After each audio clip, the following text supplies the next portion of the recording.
Apple reveals the Vision Pro and a new phone, and it's all about foldable phones for Samsung. The editor of Tech Guide, Stephen Fenech, joins me to tell us more. Apple revealed the Vision Pro.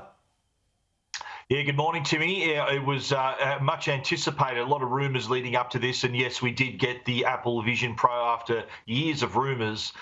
This was a huge announcement and rightly introduced in front of a bunch of developers too. They're going to develop some incredible experiences for the headset, and I was lucky enough to be one of the first in the world to actually get to try it, and I've got to say I was absolutely amazed. This is a remarkable standalone computer. You've got to remember that it is quite hot, it costs quite a bit of money, but it is a standalone computer and a quite powerful one at that. Remarkable how you can just look at objects within the headset to select them. You just tap your thumb and your index finger to that's like a mouse click, and it then enables all these various experiences. Whether you want to enjoy your photos on a grander scale, whether you want to do what they call spatial computing, so using the space around you rather than having physical monitors, you can use the space around you to open up various applications, and also though still keeping in touch with the room, with the people around you, because you can actually see right through this, still keep your bearings as well. But then again, it can also become a VR, so virtual reality. There was a really great demonstration. Apple, there's the new video format called immersive video, where I was courtside at a basketball game, or at ground level of a baseball game, at the soccer. I was out on the ocean on a yacht. I was in a piano bar. Remarkable how it just transported you to those locations. And of course, it's an entertainment product. I was also watching Avatar: Way of Water in 3D, like I was sitting in a cinema. Amazing quality, 4K HDR quality coming through these micro LED lenses that between them have more than 23 million pixels, which is way more than your 4K TV in your lounge room. So if that was a first impression, it was an amazing one. And I think a lot of people obviously balking at the price. It's going to be $3,500 US, which translate roughly at about 5,300 Aussie dollars. But when you consider that this is a computer in its own right and quite a powerful one, there are many customers wouldn't bat an eyelid to buy a laptop or a tower that enables great gaming experience, professional editing experience. And so this is in that ballpark. We're not going to see it though in Australia probably till maybe the middle of next year, but by then the developers would have really got in there and created all these great new apps and all these new experiences that customers are going to really enjoy. Yeah, absolutely. Now, staying with Apple, what's the latest with the iPhones?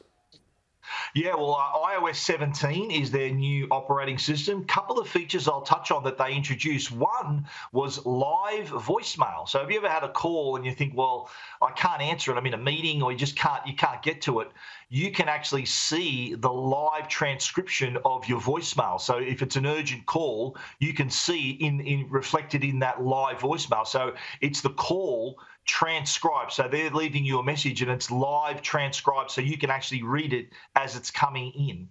That's one new feature. Another new feature is messaging called check-in. Now, this is where if you say if a family member or friend is on a journey and they want to let you know that you've arrived safely. So you can now use iMessage to have this check-in feature where it uses your location to will alert friends and family that you've arrived safely. And if you don't arrive in certain time, it'll give them your exact location so you can see exactly where they're at. So just again another safety feature, but also to the live voicemail, also handy when you want to keep track of your calls, screen your calls without actually having to answer the call. Samsung has announced its upcoming Unpacked event for its latest foldable smartphones.